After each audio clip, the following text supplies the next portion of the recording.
Jawaban Abu Nawas ketika ditanya siapa pencipta Allah. Berikut ceritanya. Kala itu, di kota Baghdad tengah gempar oleh kehadiran orang asing. Persoalannya bukan pada orangnya, melainkan orang asing tersebut tidak mempercayai adanya Tuhan. Bukan hanya itu, ia juga menantang orang-orang Muslim untuk berdebat dengannya terkait keberadaan Tuhan. Kabar ini pun tersebar sampai ke telinga Baginda Raja. Karena dianggap membuat resah masyarakat, orang asing ini lalu dipanggil ke istana. "Apa tujuanmu membuat onar di negeri kami?" tanya Baginda Raja. Orang asing ini menjawab, "Untuk apa aku bertuhan kalau tidak bisa menjawab pertanyaanku?" Kemudian Baginda Raja bertanya kembali, "Apakah kamu tidak percaya adanya Tuhan?" Dengan tegas dan percaya diri, orang asing ini menjawab, "Tentu saja saya tidak percaya adanya Tuhan. Dan saya juga tidak percaya adanya akhirat." Mendengar jawaban tersebut, Baginda Raja sempat terkejut. "Tetapi, saya dan rakyatku percaya adanya Tuhan. Berarti keyakinan kita berbeda. Jadi, jangan ganggu rakyatku." Kalau Baginda Raja percaya adanya Tuhan, bisakah Baginda menjawab 3 pertanyaanku?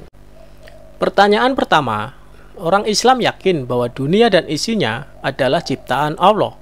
Lalu, siapa yang menciptakan Allah? Bukankah sesuatu yang ada, pasti ada penciptanya?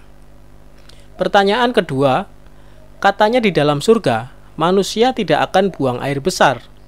Sedangkan mereka makan dan minum tiap hari. Bagaimana mungkin ini bisa terjadi? Padahal segala sesuatu yang akan dimasukkan pasti akan keluar.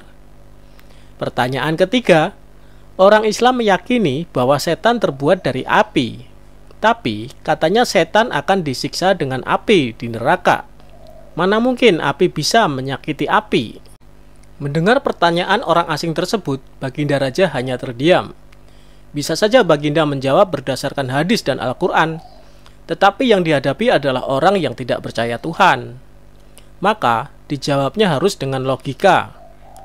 Kemudian salah satu menterinya membisikkan kepada Baginda Raja. Menteri tersebut berkata, "Baginda, kalau soal seperti ini, serahkan saja kepada Abu Nawas. Ia pasti bisa menjawab segala pertanyaan yang diajukan orang asing ini." Maka tak lama kemudian dipanggillah Abu Nawas ke istana. Setelah dijelaskan mengenai pertanyaan orang asing yang tidak percaya Tuhan ini, Abu Nawas duduk di hadapan orang asing tersebut. Abu Nawas kemudian berkata, "Silakan, apa yang ingin kau tanyakan?" Pertanyaannya pun sama seperti pertanyaan yang diajukan kepada Baginda Raja, yakni, "Siapa pencipta Tuhan?" Mendengar pertanyaan itu, Abu Nawas kemudian berkata, "Anda pasti tahu kalau kami selaku orang Islam mengakui hanya ada satu Tuhan. Kita istilahkan saja Tuhan dengan angka 1. Sekarang gantian aku yang bertanya. Angka 3 berasal dari angka berapa?" tanya Abu Nawas. "Angka 3 berasal dari angka 2 ditambah 1, jawab orang asing tersebut. "Tepat sekali. Kalau angka 2 berasal dari angka berapa?" "Angka 2 berasal dari angka 1 ditambah 1. "Benar sekali. Sekarang kalau angka 1 sendiri berasal dari angka berapa?" Orang asing tersebut kaget dengan pertanyaan itu. Ia hanya terdiam, tak bisa menjawabnya. Kemudian Abu Nawas berkata, "Pada intinya semua angka pasti ada awalnya, entah itu angka 5, angka 4, ataupun angka 10. Dan angka-angka tersebut diibaratkan alam semesta ciptaan Allah. Apabila kamu bertanya siapa yang menciptakan Allah, sama halnya saya bertanya dari mana angka 1 itu ada. Kamu pasti tidak akan bisa menjawabnya." Orang asing itu pun langsung terdiam dan merenungi kata-kata Abu Nawas. "Untuk jawabanmu yang pertama masuk akal juga," kata orang asing tersebut. "Sekarang pertanyaan kedua, bagaimana mungkin manusia bisa tidak buang air besar di surga?" Abu Nawas kemudian menjawab, "Selama kamu dalam kandungan rahim ibumu, tentunya kamu makan dan minum.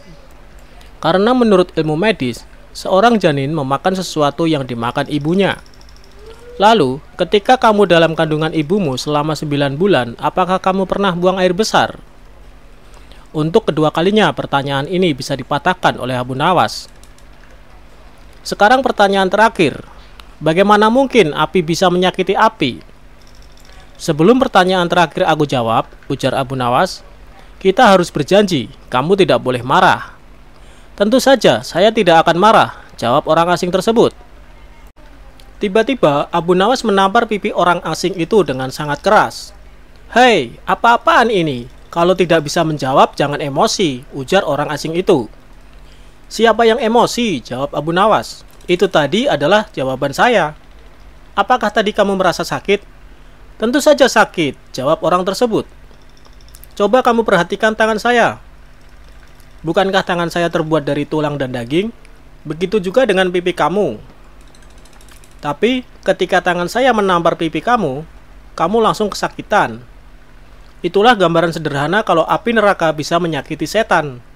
Setan pasti akan merasa kesakitan, meskipun ia sama-sama terbuat dari api.